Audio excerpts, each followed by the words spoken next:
un nombre empezando con el apellido. ¿Sale? Para tomar lista son las 8:45. Tenemos 5 minutos para registrar la asistencia. Así que no vas a hacer sentadillas, Casas Gutiérrez, para que no digas. Solo por hoy. Gracias, profe. Pues voy a ver la manera de solucionar ese problema en la semana y vemos. Gracias por aceptar. No se preocupen. No hay problema si pasa antes de la clase. El problema es que si salen y quieren volver a entrar, ya no les voy a dar acceso. Ok. Ok. En este momento les estoy compartiendo la pantalla con lo que tiene que ver con farmacología. La semana pasada me apasioné y les di los 2 temas que nos tocaban para esta unidad, para esta semana y la semana pasada, porque les hablé en lo que tiene que ver con la membrana celular, difusión pasiva, filtración y todo eso. ¿Se acuerdan? Sí. Ok, entonces la semana pasada nos tocaba hablar un poquito de los receptores, acción farmacológica, clasificación de las drogas y efectos adversos de los fármacos. Eso es lo que nos tocaba la semana pasada.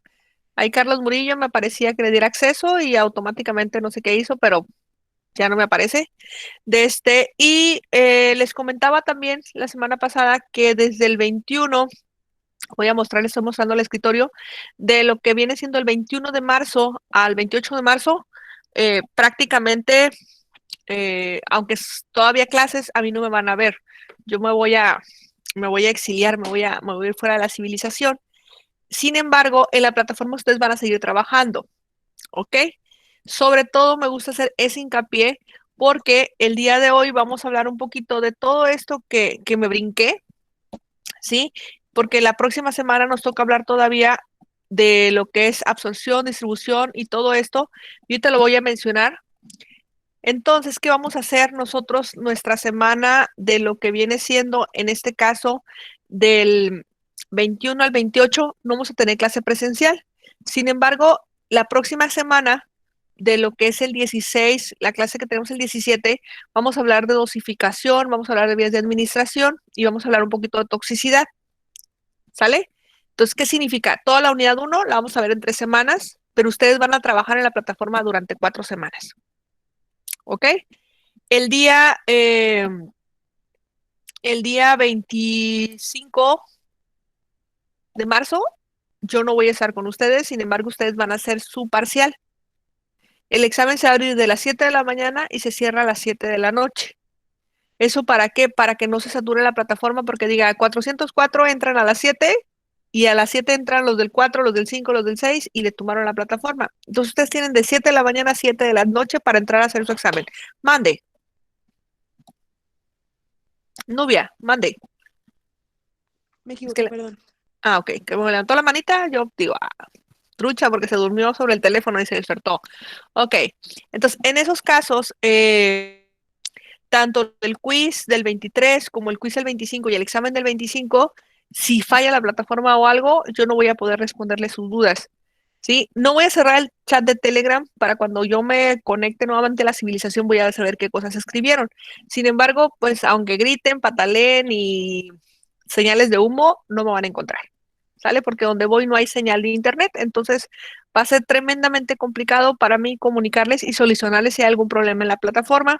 Y de igual manera, no sé si sea de este grupo, pero recibí la llamada de una mamá que hablaba por su bebé, por su hija, diciendo pues que no había podido subir los trabajos a la plataforma. No estresen a sus papás, por favor, porfis, porfis. Preocúpense ustedes de sus clases y solucionen ustedes sus clases que tienen desde el lunes hasta el domingo para subir sus trabajos, pero acostumbren a hacerlos de lunes a viernes. Sábado y domingo déjenlo como colchón por si falló la plataforma y no lo subieron, no lo pudieron subir, pero lo que no sea por cuestiones de que no lo pudieron hacer, por favor. ¿Sale? Entonces, yo le comenté a la señora que no se estrese por ustedes, que al contrario, que les dé con la chancla, porque tuvieron mucho tiempo para hacer los trabajos. ¿Sale? En esa semana lo que van a hacer nada más, y digo nada más todavía, de este es un glosario. Un glosario con los conceptos que vimos la semana pasada, hablando de translocación, membrana, difusión, filtración y todo eso. Nada más, es un glosario. Defines y se acabó. Esa semana. Sin embargo, martes y quiz, ahí siguen, ¿no? Eso que no se les olvide, martes y jueves de quiz, por favor. Entras En lo que mandas un meme, ya hiciste lo del quiz y se acabó, porque seleccionas A, B, C y se acabó. ¿Sale? Entonces, ahorita vamos a ver los temas con referente a esto que les estoy mostrando. Y la próxima semana, farmacodinamia, que también vamos a ver esos temas ahorita. Para la última semana que van a hacer un glosario de dosificación, igual, definen solamente qué es dosis y hacen, este sí les genera un poquito de tiempo, vayan haciéndolo por favor. Es una tabla de ventajas y desventajas de las vías de presentación. ¿Sale? Ese sí es un poquito tardado, pero toda la plataforma de la unidad número 1 de Pharma está disponible para que suban sus trabajos desde ya. O sea, no se puede, no necesariamente tienen que esperarse hasta el 25 de marzo para hacer esa tarea, ya la pueden ir haciendo y la pueden subiendo incluso. ¿Ok? Bueno, dejo de compartir y empezamos ahora sí, con las exposiciones. ¿Alguien tiene una duda con respecto a todo eso? ¿Es muy obligatorio que sea en Excel? Sí, ese sí. Ok, ok. Yo nunca he Sí, usado Excel. Yo tampoco, por eso Ajá. pregunto. sí, no, Tampoco yo. lo siento. Aquí en cuestión del Excel, sí soy un poquito así, bloqueada, porque Excel es una forma, ya que lo conozcan, van a dejar de utilizar PowerPoint, van a dejar de utilizar Word, van a dejar de utilizar todo, porque Excel les permite hacer absolutamente todo. Y aparte les permite que organicen los datos. Eh, si están diseñando encuestas de investigación, puedo utilizar Excel o utilizar otro tipo de programas para manejo estadístico. Sin embargo, si aprenden a utilizar Excel, les va a salvar la vida para todo. Entonces, si no lo han utilizado, pues yo creo que es un muy buen momento, perdón, porque lo debieron haber utilizado en la prepa, sí, o en primer año cuando les dieron computación, en la escuela les dan computación. Entonces, ahí debieron haber, por lo menos, tener una introducción al Excel. Entonces, por eso pido las dos formas, el Excel y el PDF. ¿Sale? Bueno, en este momento sí ven la presentación de lo que tiene que ver con absorción, ¿o no? Sí, Sí, sí. Sí. Ok, déjenme la quito porque yo no la veo. No te rías y si no la veo. tenía el micrófono prendido, pero Sí, y ya quedó grabado ahí. Y la profe. Fíjense que en clases como comercial, ¿no? En clase con mi hijo, él estaba en su cuarto y de repente empezó a carcajearse, pero de esas risas que dices tú, pues, ¿qué pasó? Un compañero igual no bloqueó el teléfono, el micrófono, ni la pantalla, ni nada, y en eso justo la maestra tenía Meet para que la persona que esté hablando sea la única carita que se proyecte. Entonces la maestra tenía apagado su micrófono, entonces por lo tanto ella estaba organizando lo de la clase, y el otro que no tenía el micrófono abierto, o sea, su cara para él solo la pantalla, y las cosas que dijo de la profe, ¿no? Entonces, pinche vieja, se agarró, ¿no? Pero obviamente que con todo el léxico de un universitario, y en automático la maestra pues lo voltea a ver porque desbloqueó el micrófono y dice, mande. Y pues sale las dos pantallas de las dos personas que están en la comunicación. Y dice mi hijo, no, hombre, ese es así como el meme, no sabía que estaba muerto, dice ya, avísele. Porque sí, la forma de expresarse en ocasiones hay que tener mucho cuidado. Yo por eso les dije 2 minutos, 1 minuto, y puse en mudo y bloqueé la cámara, porque en ocasiones en lo que se levanta uno, pues ahorita ya ando con pijama, ¿no? Pero pues pudiera andar así como ustedes uniformados de aquí de arriba, pero pues con shorts, que ya me ha tocado más de alguno que ande así, y es asombroso, ¿no? Yo ahorita estoy aquí que se vea la ventana, pero pues si girara la cámara y ustedes vieron todo el desorden que tengo acá a este lado de la casa, pues entonces, fíjate la profe con todo lo que tiene ahí. Tengo mi gimnasio, tengo la batería de mi hija para que toque la batería, tengo la tele con sus videojuegos, etcétera. Es un mundo de cosas. Y por supuesto que el trayecto al sanitario, pues están dormidos y pasan al baño, pues se verían los demás, ¿no? Entonces todo eso hay que cuidar. Sí, mi hija toca la batería, sobre todo la vaina pintadita es la que le gusta tocar más. Y más si estoy en clase, ella le fascina estar tocando la batería cuando estoy en clase. Por eso los audífonos y el micrófono que se silencien, porque yo la dejo, disfruta. O sea, estás en cuarentena, disfruta. Entonces, cuando hablamos un poquito de farmacología, tenemos la oportunidad nosotros de interactuar con lo que tenemos en la casa, y eso va a impactar en los pacientes. Mira, Benny, León, va llegando ahorita, ¿sí? Entonces, ese sí no se va a salvar, ¿ok? Yo le dije, profe, pero dijo que se le subía la presión. Pues ni modo, pues puede ser sentadillas, lagartijas o brincar la cuerda, pero son por lo menos 50 transmitiendo en vivo. Bienvenido, Beni. Ok, entonces les comparto la absorción de los fármacos. Ya tengo 20 minutos grabando y no he empezado. Recordemos, por favor, que nuestro trabajo es solamente definiciones, ¿sí? Entonces, ¿qué es absorción? Yo les decía, desde el momento de que yo aplico un medicamento hasta cuando éste va a entrar a la sangre, eso se le conoce como absorción. Si lo quiero definir por cuestiones del examen, digo, es el proceso por el cual una droga llega desde la circulación a su sitio de administración o cuando un fármaco, ¿sí? Desde el punto donde se administra llega a la sangre, cualquiera de las dos formas. Un medicamento que se absorbe hacia el torrente sanguíneo y se distribuye a los tejidos, este pasa nuevamente a la circulación porque va a pasar al hígado y luego se elimina por riñón. A todo ese fenómeno, ¿cómo se le conoce? Lo vimos la semana pasada que decíamos que se llama farmacocinética. ¿Se acuerdan? Ok. En los tipos de absorción, mira, Carlos Murillo, ya tenemos a dos para que no lo hagan solitos. Dos transmisiones en vivos, Benny y ahorita Carlos. En el caso de los tipos de absorción, debemos de saber que unos van a requerir energía y otros no. En el caso de hola Benny, ya supe quién eras, perdón, a ti sí te exonero las sentadillas, ¿sí? Va a tener que ser lagartijas. No, no es cierto tampoco. En el caso de los tipos de absorción,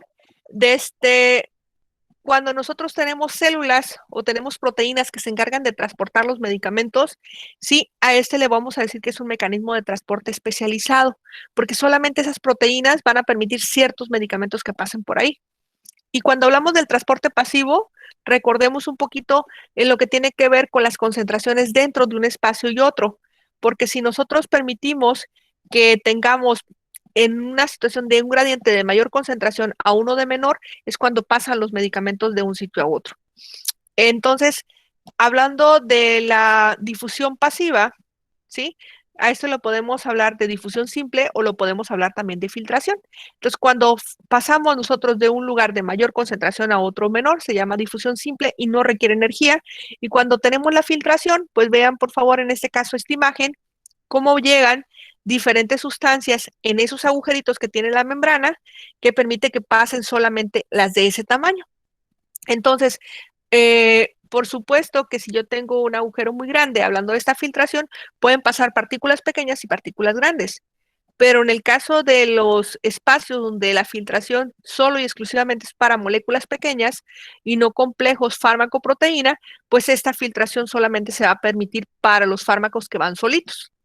Entonces, hablando de los tipos de absorción especializada, tenemos al transporte activo que requiere energía, a la difusión facilitada, que tiene como unos pequeños elevadores, lo que les decía ahorita, para permitir el paso de ciertas sustancias, y la pinocitosis, que es el englobamiento de las sustancias a través de lo que es la membrana celular. En el caso de la pinocitosis se forman pequeñas vesículas y esto nos permite que no solamente pasen los medicamentos, sino también pasan fármacos y también pasan lo que viene siendo un poquito del líquido que se encuentra suspendido esas sustancias para al momento de ingresar a la célula pudieran brindarnos un poquito más de nutrientes de lo que nosotros en este caso estamos generando esas pequeñas vacuolas. Entonces, la difusión facilitada, tenemos proteínas transportadoras, es como si fuera un elevador que les decía ahorita.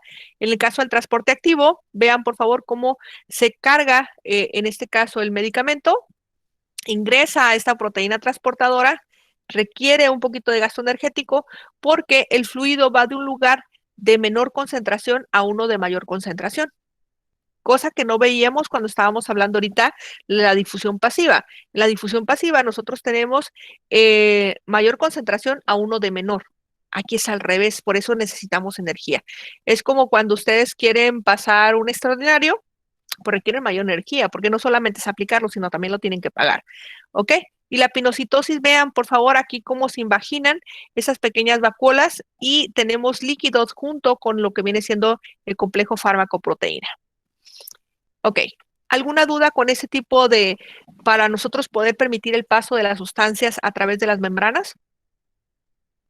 ¿No? Perfecto. A unas pequeñas generalidades de vías de administración, cosa que vamos a verlo de manera detallada la próxima semana, ¿no? Pero la clase de la semana pasada les hablé un poquito de vías de administración, otra vez les hablo de las vías de administración y la próxima semana seguimos hablando de vías de administración.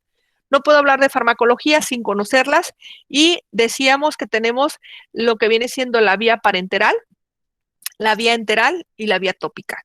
En el caso de la vía parenteral puede ser intravenosa, subcutánea, intramuscular y vean por favor que estos directamente nos brincamos el fenómeno de absorción porque esos pasan a lo que viene siendo la circulación. ¿Ok? Sin embargo, cuando yo hablo de la vía sublingual, esa también pasa directamente a lo que viene siendo, en este caso, la circulación. No así cuando yo hablo de vía oral. Vean, por favor, cuando yo administro un fármaco por vía oral, este ingresa a lo que viene siendo la boca, la laringe, la faringe, a lo que viene siendo la faringe, el esófago, y se va a lo que viene siendo el estómago. En este caso, a partir de aquí del estómago es cuando se empieza a absorber, perdón, es cuando se empieza a absorber y aquí en el estómago, después de esto, ya empieza a distribuirse. Entonces, ¿qué es distribución? Es el paso de las sustancias que se encuentran en la sangre hasta que llegan a los tejidos. Esa es absorción, esa es distribución, perdón.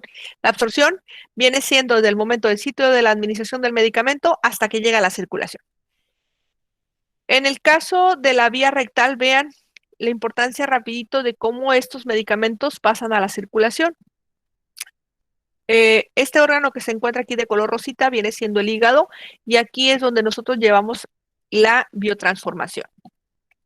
Entonces, hablando de la vía oral, esta vía es la más fácil, es la vía que no necesita, entre comillas, capacitación, porque el paciente lo puede hacer y solamente lo que tenemos que cuidar es que conserve su capacidad para tragar o para deglutir. Si el paciente no lo puede hacer, entonces esta vía está contraindicada. Por ejemplo, tengo vómito, no puedo utilizar la vía oral. En el caso de las características del medicamento, se tiene que ser liposoluble, ¿sí? Para que el fármaco al momento de producirse su absorción en el estómago, pues pueda hacerlo con facilidad. En el caso de la vía sublingual, hay muy poquitos medicamentos que lo pueden hacer. Sin embargo, prácticamente los que nos van a salvar la vida serían en este caso los antihipertensivos, como vienen siendo en este caso el nifedipino.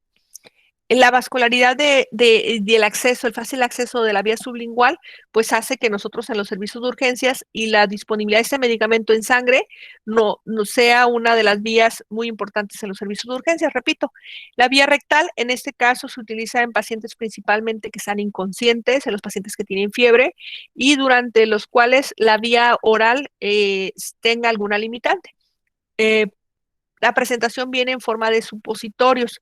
En este caso, las características de los supositorios tienden normalmente a ser que son en una presentación oleosa o aceitosa o con grasa. De esa manera fácilmente tienen la oportunidad de que se absorban en este tejido de la ámpula rectal.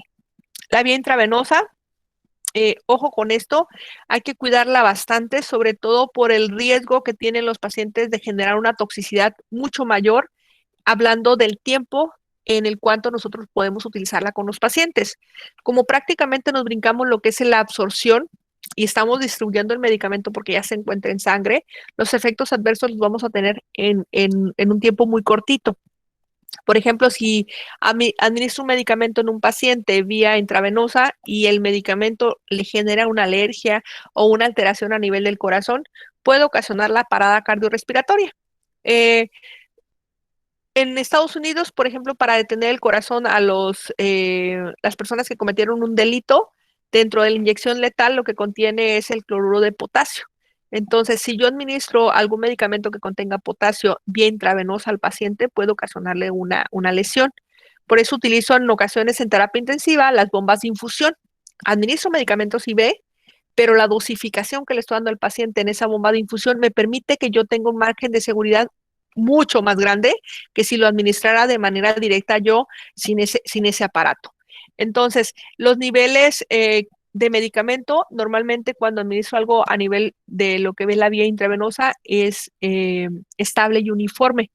porque no influye si el paciente comió, no influye si el paciente está en ayuno, no influye si el paciente tiene vómito, tiene diarrea.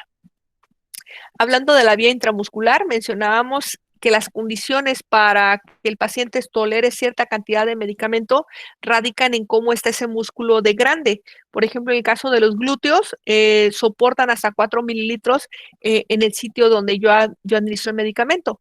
Pero por supuesto que si yo utilizo la vía intravenosa, puedo administrarle 1 litro o quizás hasta más de medicamento al paciente diluido y el fármaco no le va a generar ningún riesgo en que el paciente pueda generar, como vemos aquí, una bolita o un absceso o un depósito de ese medicamento porque queda atrapado ahí. Entonces, las condiciones para aplicar medicamentos vía intramuscular radican en cómo lesiono yo, en este caso, la piel.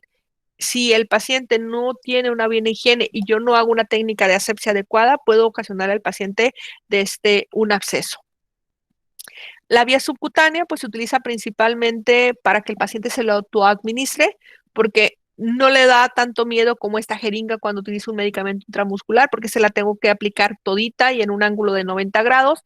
En el caso de la subcutánea lo puedo poner prácticamente nomás atravesando la piel, se hace una pequeña bombita donde está la cantidad de medicamento que puede ser de 0.5 mililitros hasta 1 mililitro máximo y en este caso si el paciente tiene una disminución hablando de la perfusión periférica, pues no pasa nada, porque va a tardar un poquito en absorberse el medicamento, mucho más que la vía intramuscular, que la vía intravenosa. Sin embargo, el paciente normalmente lo va a utilizar para fármacos como viene siendo la insulina. La vía tópica, pues decíamos que es todo lo que tiene que ver con la piel y al mismo tiempo en las conjuntivas, los ojos, la nariz y la boca, y de esta manera localmente nosotros aplicamos el medicamento. En el caso de la vía transdérmica, la piel es una vía de absorción deficiente, sin embargo, si esta piel se encuentra íntegra, no tiene vellos, no hay lesión, nos permite a nosotros tener un efecto a nivel sistémico de los fármacos y sobre todo una dosificación lenta, ¿sí? Durante periodos prolongados hasta 7 días. Entonces, por ejemplo, los parches anticonceptivos o los parches de morfina o buprenorfina para dolor, los pudiéramos aplicar a los pacientes y nada más vamos cambiando de sitio de la aplicación del medicamento.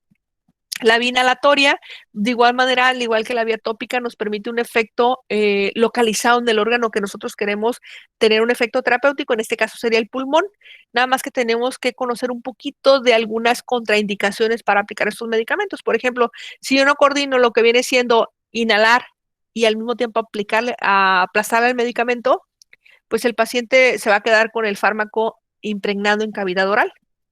Entonces, por eso la importancia de nosotros conocer las vías de administración.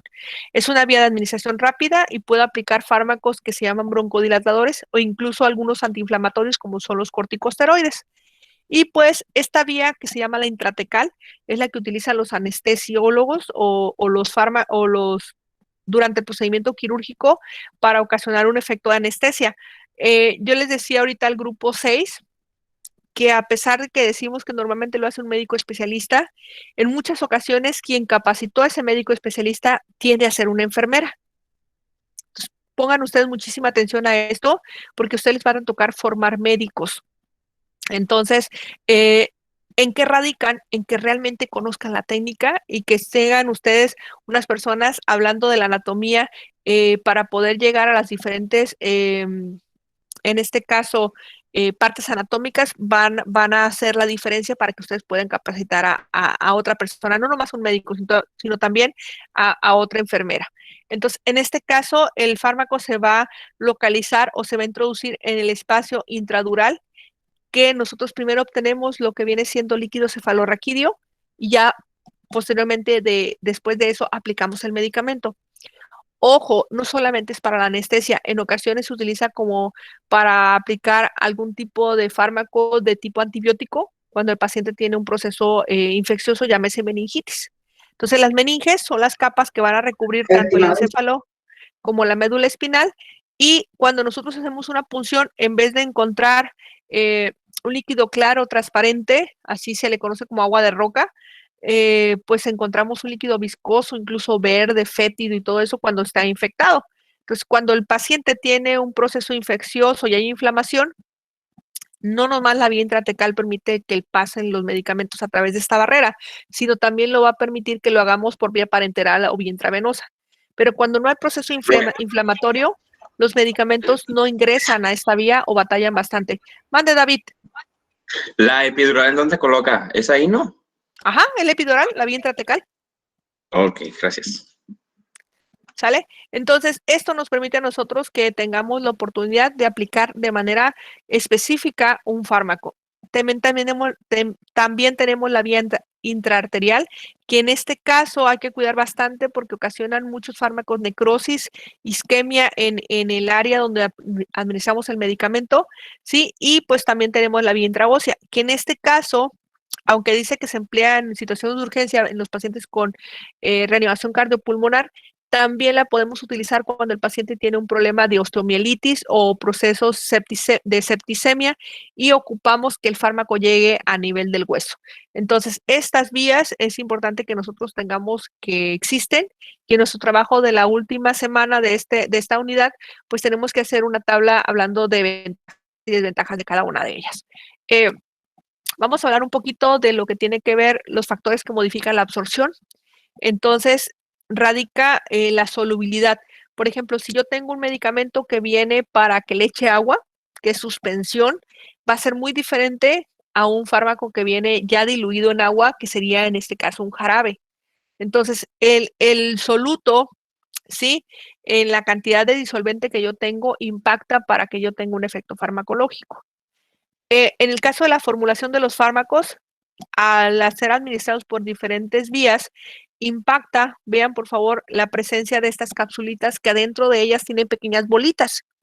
Estas están diseñadas para que pasen solamente la cavidad oral y el esófago y se abran en el estómago y de esa manera, a través de las vellosidades del estómago se puedan absorber.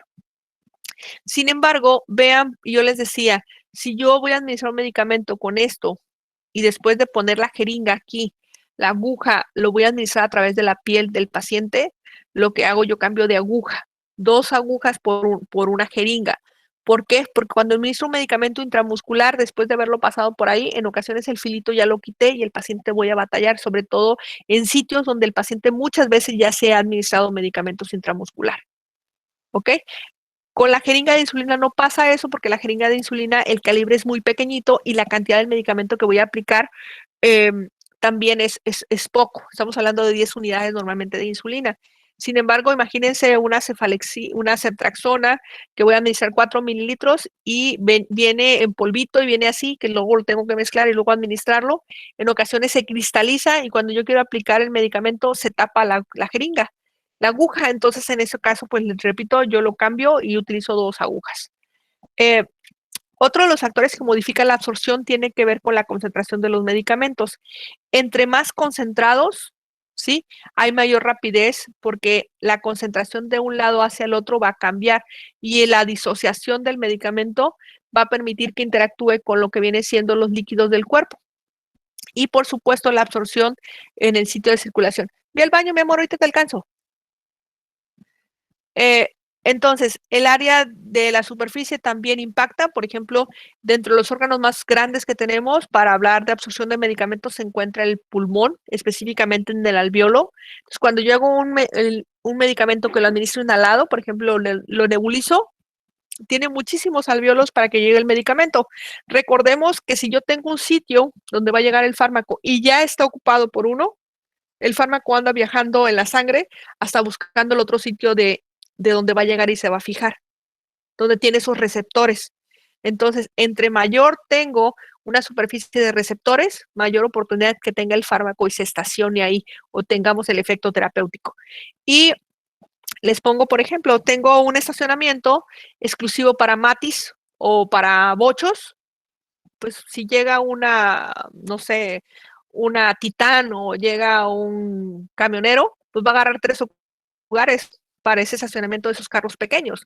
Entonces, cuando la molécula del medicamento está muy grande, hay sitios donde no van a permitir que ingrese y por lo tanto la absorción va a ser mucho menor. Entonces, entre más chiquita sea la molécula, mayor oportunidad que tiene para que en este caso se absorba con facilidad. eso es lo referente a los factores que modifican la absorción. Entonces, la molécula, la superficie, la circulación del sitio, la concentración de los fármacos, la solubilidad y la formulación, hablando en este caso de la vía de administración, son los factores que van a impactar para que tengamos un efecto terapéutico como el que nosotros buscamos. ¿Ok? Preguntas con respecto a absorción.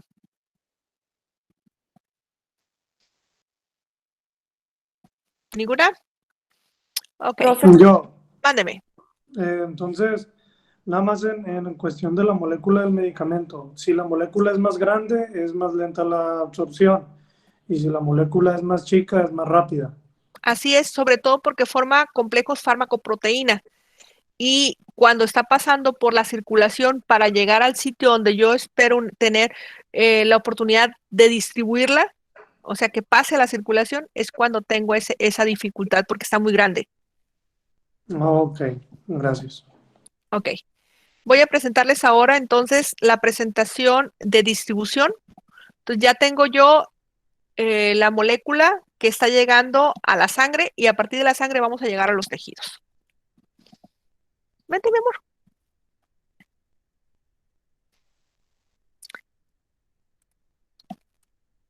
¿Vas a trabajar? ¿Sí?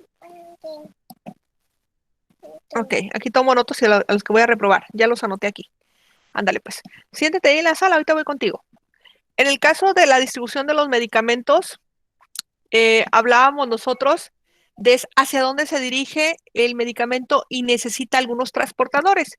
Si yo estoy desnutrido, si estoy deshidratado, todo lo que inhiba el flujo de sangre hacia las arterias y las venas para que llegue al sitio donde espero tener el efecto farmacológico va a importar, sobre todo si necesita alguna proteína transportadora, como viene siendo la hemoglobina, o de igual manera si tiene que ver con referente a esos factores que veíamos ahorita de la absorción y también en cuanto a cómo van a estar los tejidos para que el flujo de sangre llegue. Por eso, a nivel del líquido cefalorraquídeo y a nivel del hueso, se batalla un poquito porque el flujo sanguíneo es deficiente. Entonces, la distribución, hablando de la tarea que tienen que hablar de los conceptos, es el proceso por el cual un medicamento se distribuye de un lugar a otro y es parte de la farmacocinética. Nuestro cuerpo está compuesto por agua, o sea, no estamos gorditos, tenemos mucha agua, un 70% de nuestro cuerpo es agua en el adulto y está distribuido en dos compartimentos, el líquido extracelular y el líquido intracelular. Dentro del líquido extracelular, recordemos, por favor, que tenemos lo que viene siendo el plasma, ¿sí? Y de igual manera, hay algunos espacios como viene siendo el humor acuoso en el ojo, que si se aumenta, el paciente puede tener glaucoma. Tenemos en el caso del encéfalo, en la licocefalorraquídeo, si este aumenta, tenemos aumento que se llama hipertensión intracraneana. De igual manera, a nivel del aparato digestivo y en algunas partes, como viene siendo el hueso, van a hacer que nosotros tengamos cantidad de agua, pero mucho menor que lo que tendríamos en este caso adentro de las células. Si el agua se secuestra de las células hacia afuera, tenemos células deshidratadas y por lo tanto los medicamentos van a cambiar de un lugar de mayor concentración a uno de menor. Entonces, ese transporte que decíamos ahorita de las células importa para que nosotros tengamos un efecto terapéutico y directamente vamos a tener la oportunidad para que sea a través de lo que viene siendo algunas presentaciones farmacológicas. ¿Cómo se fijan los medicamentos en los elementos sanguíneos? Ahorita les decía, si yo no tengo hemoglobina, va a ser difícil que transporte, en este caso, oxígeno y algunas sustancias.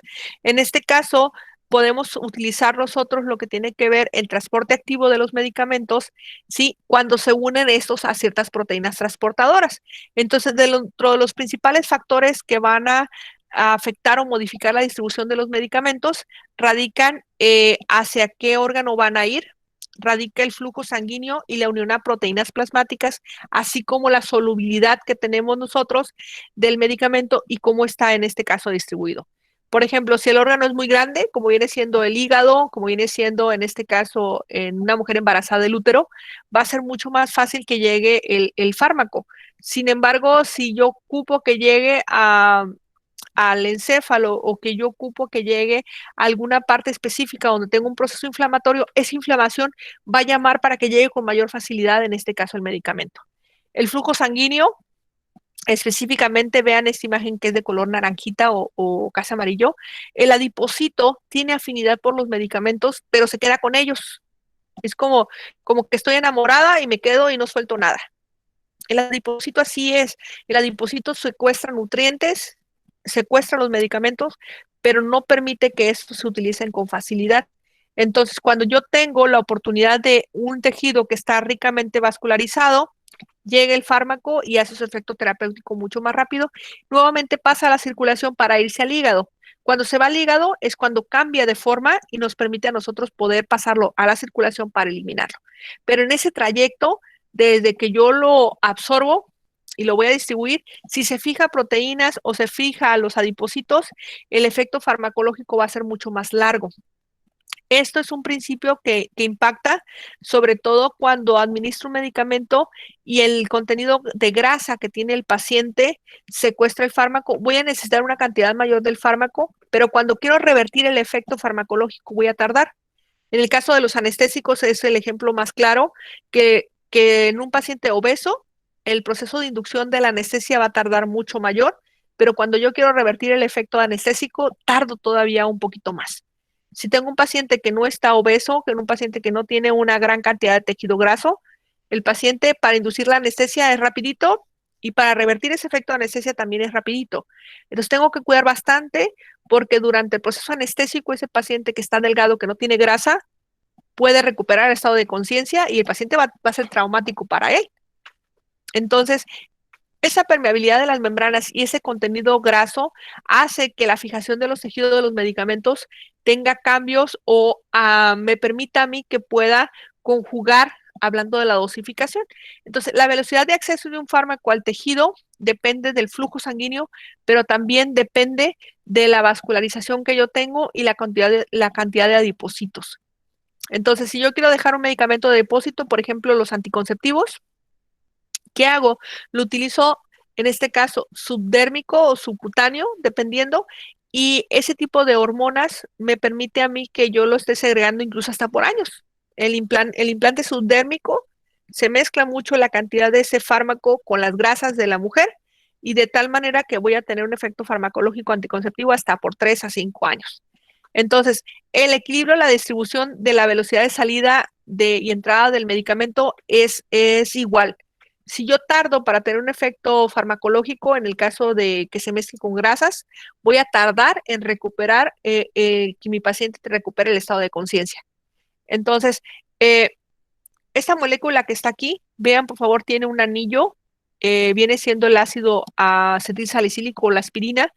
Este anillo les da o le confiere las propiedades farmacológicas para tener el efecto terapéutico tanto analgésico como antipirético y también antiagregante plaquetario, pero también tiene un efecto leve antiinflamatorio. Entonces, esta característica que tiene la aspirina de ser ácido permite que pueda entrar a ciertos tejidos con facilidad. No así, por ejemplo, cuando yo tengo una intoxicación por él, necesito, en este caso, cambiar el pH de la orina, que no sea ácida, para que sea alcalina, para sacrificar el medicamento y pase de un lugar de diferente pH hacia otro. Si yo quiero eliminar aspirina, necesito que la orina sea alcalina, no que no sea ácida, porque la aspirina ya es ácida. El tejido, cuando tiene un equilibrio hablando del medicamento y ya logra mantenerse ciertas concentraciones en sangre, significa que se está absorbiendo la cantidad del medicamento adecuada, al mismo tiempo que se está absorbiendo, se distribuye, se metaboliza para yo eliminar. Cuando logro tener este equilibrio en 24 horas, a este proceso se le conoce que yo voy a tener la concentración plasmática adecuada para lo que tiene que ver la utilización de los medicamentos. Vean esta imagen que está aquí. Si yo tengo un paciente obeso que administro un medicamento en forma de crema, por ejemplo, en el caso del glucocorticoides que se utilizan para los pacientes que tienen procesos inflamatorios, van a favorecer que estos se absorban todavía mucho más. Entonces, en esos casos tengo que cuidar bastante a mi paciente porque puede tener eventos adversos, como viene siendo una patología que se llama síndrome de Cushing. Los voy a anotar aquí. Ay, Dios, permítame tantito porque estos chamacos del Telegram están enfade y enfade. Y lo voy a cerrar porque no me dejan. Ok, síndrome de Cushing.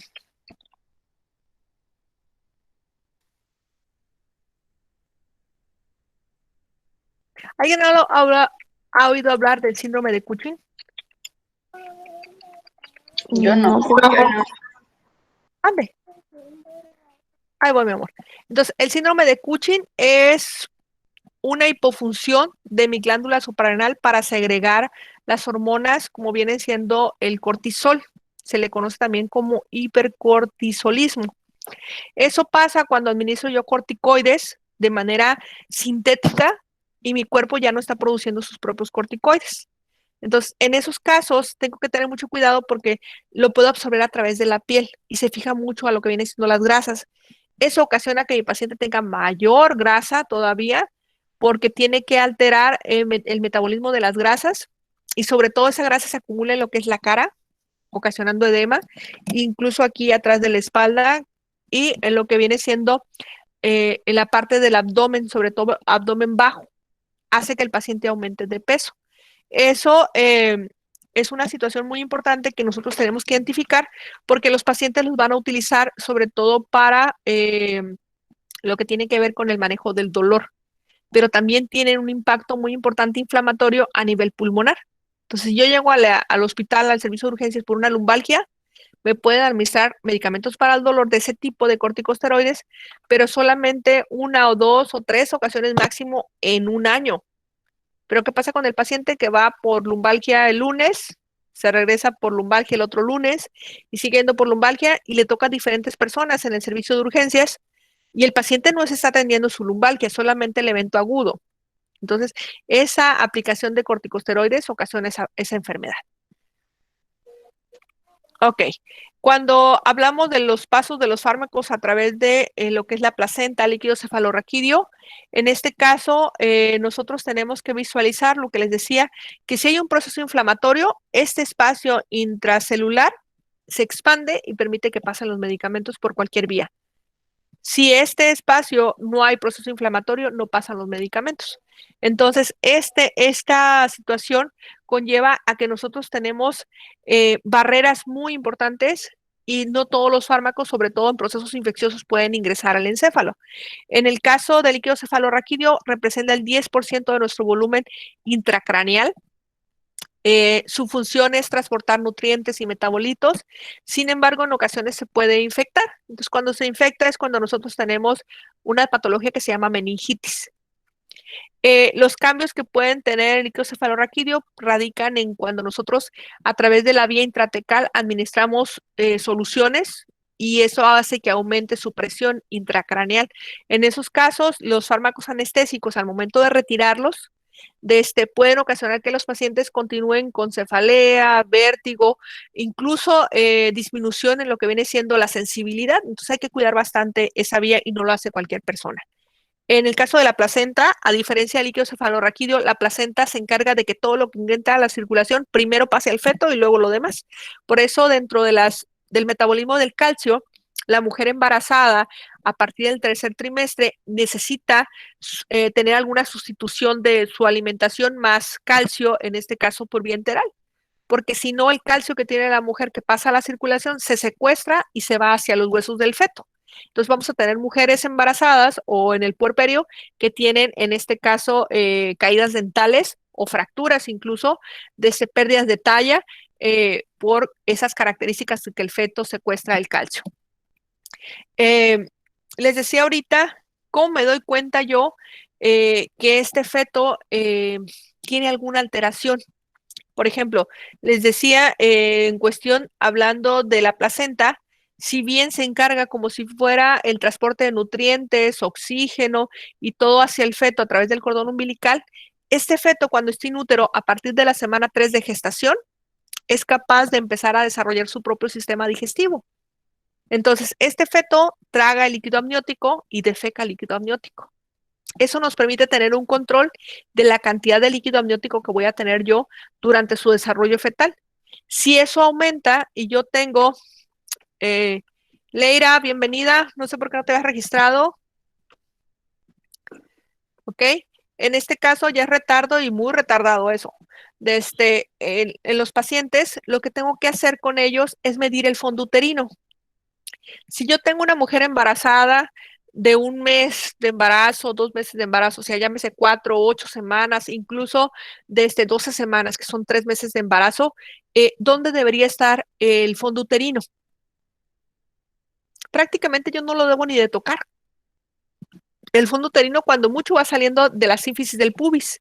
Si yo tengo una mujer que tiene 12 semanas de gestación y yo toco el fondo uterino a la altura de la cicatriz umbilical, ¿qué significa? Probablemente sean 2 bebés o algo malo está pasando. Cuando algo malo está pasando me refiero a una alteración que se llama polihidramnios.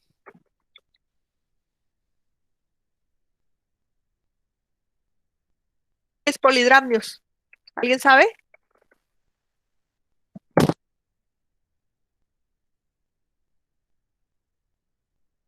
¿A qué le suena polihidramnios? Poli mucho, Muchos, agua, no sé. mucha agua. Así es, mucho líquido en este caso, líquido amniótico. Entonces, si mi bebé tiene mucho líquido amniótico, pueden ser dos cosas: que falle el sistema digestivo, por lo tanto el bebé no está comiendo, o también puede estar fallando mi sistema renal.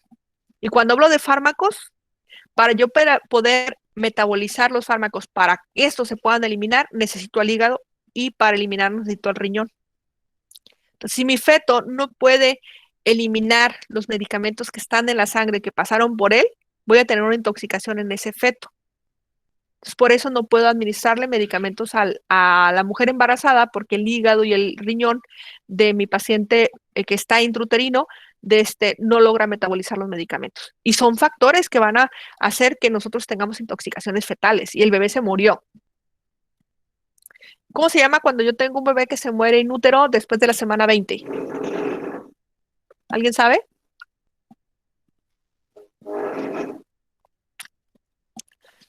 Farmacología se relaciona farmacología es compa de todos y es chismosa con todos. Entonces, si yo tengo cualquier alteración, puedo utilizar fármacos para ayudar a los pacientes, pero también tiene gracias, amor, tiene también efectos adversos. Y en este caso, el feto es el que más va a sufrir. Cómetelo, mi amor, ahí voy contigo. Entonces, si el feto se muere in útero después de la semana 20, se llama óbito. Y si yo tengo la pérdida de ese bebé antes de la semana 20, o sea, yo tengo 8 semanas de embarazo, a partir de la 8ª semana se llama feto, de la 8ª hasta que nace, ¿ok? Le podemos decir nosotros se llama Paola, se llama Benny, se llama Mariana, como sea. No hay problema, es el bebecito de la mamá. Pero antes de la semana 8 se llama embrión. ¿Ya tiene maestro de de fisio de la madre y el recién nacido ustedes? Sí. Emilio les está dando, ¿verdad? Entonces todo esto les va a servir con Emilio y me sirve a mí el fisio del niño y del adolescente. Porque si yo sé que un bebé de la semana 20, la cicatriz umbilical, ahí debe tener el fondo uterino, y yo estoy en un rancho o estoy en un lugar donde no tengo un ultrasonido para saber qué está checando, tengo que referir a esa mamá a un segundo nivel. Y hablando de farmacología, si yo tengo una mujer embarazada, están contraindicados todos los fármacos. Hay algunas excepciones, por ejemplo, si la mujer embarazada tiene fiebre y esa fiebre es porque se le picó una muela, le puedo dar tratamiento para esa muela picada.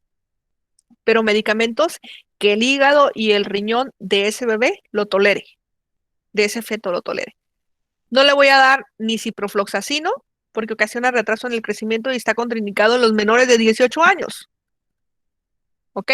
Ni tampoco le voy a dar tetraciclinas, que son otro tipo de antibióticos, porque ocasiona que se le manchen los dientes a ese bebé y van a ser de por vida. Es irreversible ese que se manchen los dientes. Y si quieren ser modelo de enfermería, pues no va a poder ser modelo. ¿Sale?